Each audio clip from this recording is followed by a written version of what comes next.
I moved to Zenith, which was the biggest media agency at the time. And I moved to work on an account which was a prestigious account, which is all full circle, which was BT.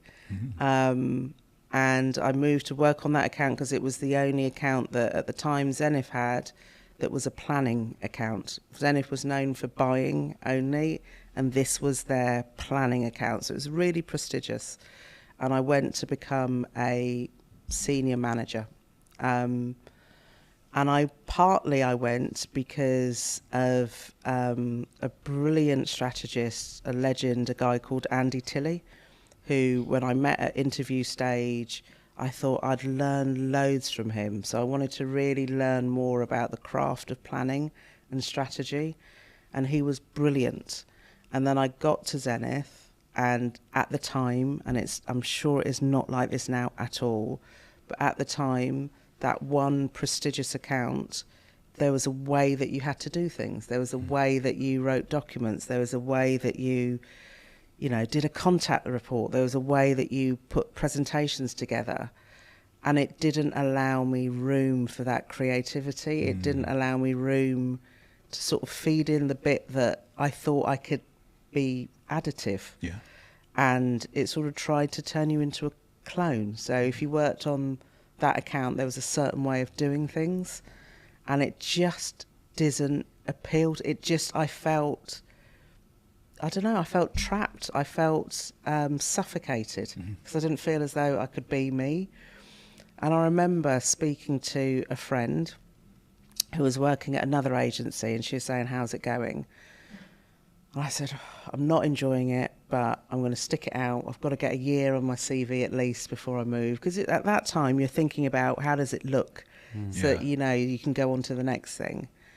And I remember her saying to me, and it was Claudine Collins, who is the Chief Client Officer at Essence Mediacom, her saying to me, "Why don't you just come into the agency I'm at to have a chat? Just come in and have a chat. Just talk to them and, get some advice from them."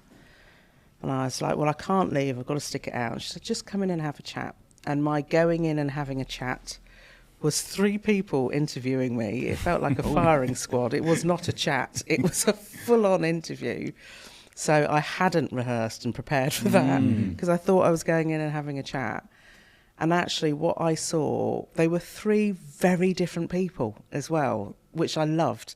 They were really different in terms of background, personality, skill set. They were really different. And they really liked each other as well. They really did. And that was attractive. I wanted to be part of that gang. So I sort of left that interview, which I didn't know I was having an interview, and thought, I think I actually really want to join them. And then I had a couple more interviews, and then I resigned at Zenith. So I'd been at Zenith 6 months, maybe less. Was that tough to do? Yeah. It was really hard to do because I don't think anyone had left so early before, especially on an account that was so prestigious. And I think I was exhausted the day that I resigned because I think I had to resign about 5 times to different people because no one could understand why I wanted to leave the biggest agency in the UK to go to what they described as a backstreet corner shop agency that wasn't even top 20. They couldn't understand it. And I have such an appreciation of starting at a company and an organisation when it's small and where you have to fight to get onto pitch lists, where you have to fight to be present, where you have to fight for meetings. And I never take that for granted because I always remember the arrogance at the time of a very big agency thinking what on earth could attract you from something smaller. But I saw a bunch of misfits at the agency that I joined. I really did, who were talented and humble and really who I could learn from, and most importantly, where I thought I could be myself and not have to cover.